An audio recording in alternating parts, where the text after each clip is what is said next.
একসময় দেশের অন্যতম পাট উৎপাদনকারী জেলা হিসেবে পরিচিত ছিল বগুড়া, কিন্তু সেই গৌরব হারিয়ে ধীরে ধীরে কমতে থাকে পাটের আবাদ। চাষাবাদ বাড়াতে গেল কয়েক বছরের মতো চলতি মৌসুমেও ১২০০ কৃষককে দেওয়া হয়েছে ৫.৫ লাখ টাকা প্রণোদনা। তারপরেও আবাদকৃত জমির পরিমাণ তো বাড়েনি, উল্টো কমছে ধারাবাহিকভাবে। খরচা বেশি, দামের দিক দিয়ে কম হয়ে যাচ্ছে, ওই জন্য পড়তে হচ্ছে না। বৃষ্টির জন্য আপনার আবাদ হয় না, এই জন্যে আপনার এই মৌসুমকালে বেশি পাট উৎপাদন হয় না। চাষিদের দাবি এর মূল কারণ পাটের দাম না থাকা, এছাড়া শ্রমিক সংকট, পাট জাগ দেওয়ার জলাশয়ের অভাব সহ নানান প্রতিবন্ধকতা তুলে ধরলেন তারা। যে পরিশ্রম করা হয় সে পরিশ্রম হিসেবে টেকা হয় না, সেই হিসেবে পাটের আবাদ কম করে।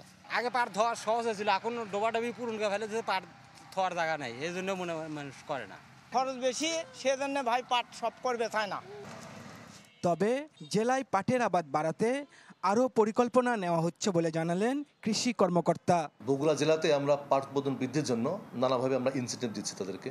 পাট অধিদপ্তর সহ কৃষি সম্প্রসারণ অধিদপ্তর আমরা পাট চাষের জন্য নানাভাবে তাদের বেশ করে উন্নত বীজ এবং তারা কীভাবে প্রোডাকশন বাড়াইতে পারে, সুষম সার ব্যবহার, এই ব্যাপারে তাদের ট্রেনিং দিচ্ছি।